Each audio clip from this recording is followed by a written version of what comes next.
So now we are going to the zone 2 injuries. Zone 2 injuries, I have already told in the beginning, are the injuries of the lung parenchyma.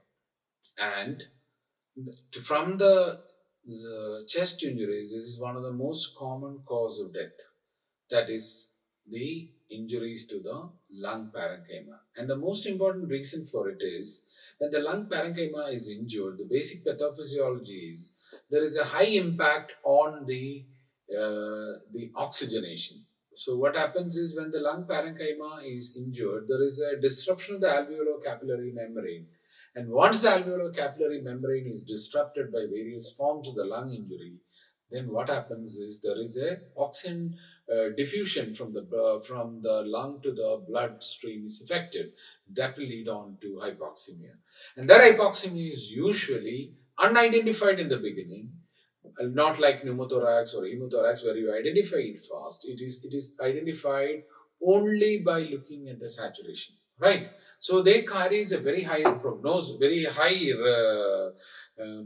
mortality and morbidity because they are severe form of the chest injuries, right? So let us see what are the types of the zone 2 injuries. The types of the zone 2 injuries are three types. One is lung contusion, second is lung laceration, and third is lung hematoma.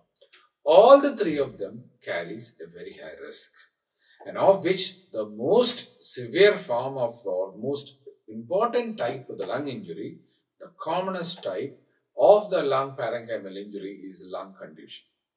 I already told the pathophysiology of lung contusion or any form of the zone 2 injuries and what effects it will produce. It will produce an intractable hypoxemia, hypercarbia, and that will lead on to hypotension. The three very, very cynical features of chest injuries. So they will always compound to the other injuries and worsen the clinical scenario. Right. So, how will you diagnose a case of a how will you diagnose a case of a lung contusion? Lung contusions are basically diagnosed by clinical hypoxemia. When a patient doesn't have a pneumothorax or pneumothorax and the patient is hypoxic, SpO2 levels are below 90, then these patients should be investigated for lung contusion. What is the best investigation? The best X-ray findings are always delayed to be identified in a case of a lung contusion. The best investigation to identify the lung contusion is always a HRCT. HRCT normally identifies it very fast, or it is the best investigation. Or if you are in the best centers that is available or working in a corporate sector, then you can use a technetium scan or radioisotope fluorine scan. Radioisotope fluorine scan detect the lung condition something like a hot spot. And that will tell you that amount of the parenchyma is non-functional and you need to support. Now, how will you manage a lung condition? The most important thing about lung condition is always having that in your memory that there is an entity called as lung condition, especially when the patient is hypoxic. So what will you do for hypoxia? You do all the basic thing you normally do. Airway, breathing. If there is pneumothorax or hemothorax, put an intercostal tube. Oxygenation by mask, that is the first option. If that is not improving, just like any other case, you have to increase it into high flow nasal oxygen, 16 liters per minute. If that is not improving, you have to go for an NIV. If that is not improving, you will have to go for an invasive ventilation and IPPV, and that is most often that will take care. There has been a lot of debates whether to use steroids or methylprednisolone. There is not much of role in case of a lung condition. Basically, it is all about oxygenation by different form depending upon the depth of hypoxemia and support the patient. That is a treatment of lung condition.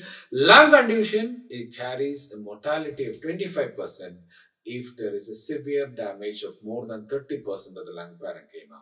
So lung condition has got a very high risk of death and that needs to be addressed, and that is the most common cause of the injuries of the chest which causes mortality. Right. Now coming to the next injury, that is a lung laceration. What will happen when the lung is lacerated? When the lung is lacerated, what happens? There will be massive air loss. There will be small bronchioles and alveolus open. That will lead on to a severe air leak, and the patient will have an extensive pneumothorax and can have a surgical emphysema as well and severe hypoxemia. It is something like an open. It is something like it will lead on to severe tension pneumothorax. So what will you do? Immediate option is to admit the patient, manage the patient as in ABC lines, put in a chest tube, and wait for that to heal. Most of the lung lacerations heal. But if the lung laceration is a large one and there is a massive air leak, then you will have to go in and repair the lung. You have to do a pulmonary, you have to excise the devitalized lung and repair, especially when there is a bullet injury to the lung, that tract needs to be excised and then you have to repair it with proline, right? So that the further leak is avoided because that will avoid a bronchopleural fistula. Now coming to the third type of lung injuries, that is a lung hematoma.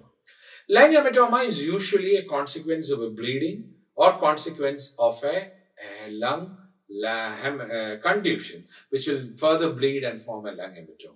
Lung hematomas are usually managed as a simple measures, and that is managed by conservative measures, just in the line we talked about lung contusion and oxygenation. Some people have advised antibiotics because there is a chance that this lung hematoma getting infected and producing lung abscess. So always a prophylactic antibiotic is warranted if there is a lung hematoma, because that will reduce the incidence of the lung hematoma getting infected to produce a lung abscess. So that is the management. But all the three types, the basic management is emergency resuscitation in the lines of airway, breathing and circulation. If there is a pneumothorax, drain it to the intercostal drainage.